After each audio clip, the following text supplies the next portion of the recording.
en mouvement qui se promènent dans les rues de Montréal. À la base, on ciblait, dans le fond, les Autochtones en situation d'itinérance. Ça s'élargit un peu, bien sûr, avec le temps. Puis, dans la vanne, il y a une bibliothèque. Il y a du matériel créatif, des trucs pour écrire, par exemple, des trucs pour dessiner. Mais au-delà de ça, c'est aussi une rencontre, c'est des échanges, des discussions, des ateliers de philo, des ateliers de développement de la pensée critique. Je sais pas si tu veux ajouter un truc. Mais souvent, il y a des caravanes qui circulent dans la ville pour distribuer de la nourriture ou des vêtements.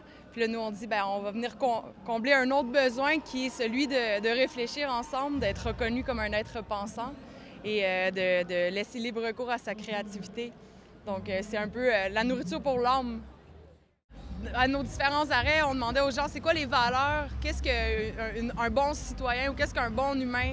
Ce serait quoi les valeurs? Puis on se rend compte qu'au-delà de nos différences culturelles, de vie, d'expérience, on a des choses auxquelles on tient qu'on peut mettre en commun. Puis ça crée justement une rencontre puis un dialogue, un pont entre les cultures puis entre les différences qui est intéressant. Fait que là, on avait bâti l'humain parfait. Un autre soir, à travers des post-it, on demandait aux gens, c'était une question « je suis ». Et là, par le dessin, les mots ou même un spectacle, une poésie, les gens s'exprimaient qui ils étaient. Dans le fond, c'est vraiment libérateur aussi de pouvoir s'exprimer et non à travers ses problèmes ou la position où on est. Puis ça fait du bien.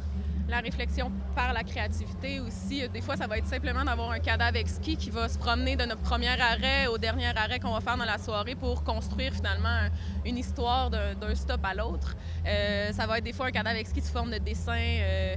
On va demander aux gens de dessiner leur société idéale, leur leader idéal. Donc, on y va souvent par le dessin ou par la créativité, d'envahir un peu l'espace autour d'eux à coups de craie, à coups de créativité.